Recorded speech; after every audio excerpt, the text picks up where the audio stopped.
ఈ ఎపిసోడ్ చాలా విచిత్రంగా కనిపిస్తోందని స్పీకర్ కోడెల శివప్రసాదరావు అన్నారు. సుదీర్ఘ రాజకీయ జీవితంలో ఇలాంటి ఘటనలు చూడలేదన్న ఆయన దొంగే దొంగ దొంగ అన్నట్లుందని వైసీపీని విమర్శించారు. వైసీపీ అనే పల్లకీని బీజేపీ టీఆర్ఎస్ మోస్తున్నాయని మరోసారి నిరూపితమైందన్నారు. ఎన్ని మోసాలు చేసినా ఏపీలో టీడీపీ అధికారంలోకి రావడం ఖాయమన్నారు కోడెల. వైసీపీ నేతలు అవాకులు చవాకులు మానాలన్నారు. హైదరాబాదు ఆంధ్రప్రదేశ్లో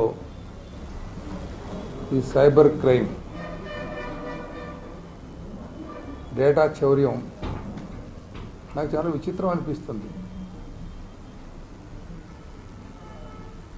పార్టీకి సంబంధించినటువంటి సేవామిత్రుల లబ్ధిదారుల లిస్ట్ అందరినీ కూడా పోయిందని చెప్పి వైసీపీ వాడు కంప్లైంట్ చేయడం, దాని మీద కేసు రిజిస్టర్ చేయడం హైదరాబాద్లో, దానిపైన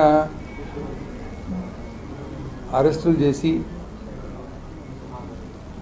కోర్టులో హెబియస్ కార్పస్ పిటిషన్ వేస్తే మేము అరెస్టే చేయలేదని కోర్టుకు తెచ్చి అప్పచెప్పడం, ఇవన్నీ కూడా అనైతికమైనటువంటి చర్యలుగా అనిపిస్తున్నాయి. దాంతోపాటు ఓటర్ల జాబితా నుంచి అర్హులైనటువంటి వాళ్ళందరినీ తొలగించడం, దొంగ ఓట్లు చేర్పించడం. నా నియోజకవర్గంలో 1500 మంది ఓటర్లు అన్నమాట.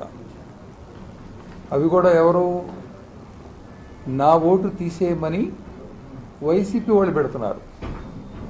నా పేరుతో నా ఓటు తీసేయమని నేను అడిగినట్టు వాళ్ళు పంపిస్తున్నారు. పట్టుకొని తీసేశారన్నమాట. నరసరావుపేటలో 1500 ఓట్లు. ఇది రాష్ట్రం మొత్తం ఉంది.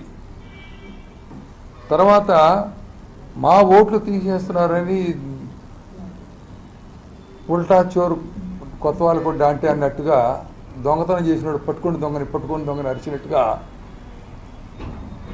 వాళ్ళు మా ఓటు తీసేస్తున్నారు టీడీపీ వాళ్ళని చెప్పి పిటిషన్లు పెట్టడం, ఎలక్షన్ కమిషన్ పెట్టడం చూస్తే అనైతికమైనటువంటి పనులు ఎంత జగదారిపోతున్నాయో చాలా బాగా అనిపిస్తుంది. నేను 1983 నుంచి రాజకీయాల్లో ఎన్నికల్లో అనేక ఎన్నికల్లో అటు పార్లమెంట్ పంచాయతీ ఎలక్షన్ల దగ్గర నుంచి పార్లమెంట్ ఎలక్షన్ వరకు ప్రత్యక్షంగా పరోక్షంగా పాల్గొన్నాను. నేను ఇలాంటి ఎక్కడ చూడలే.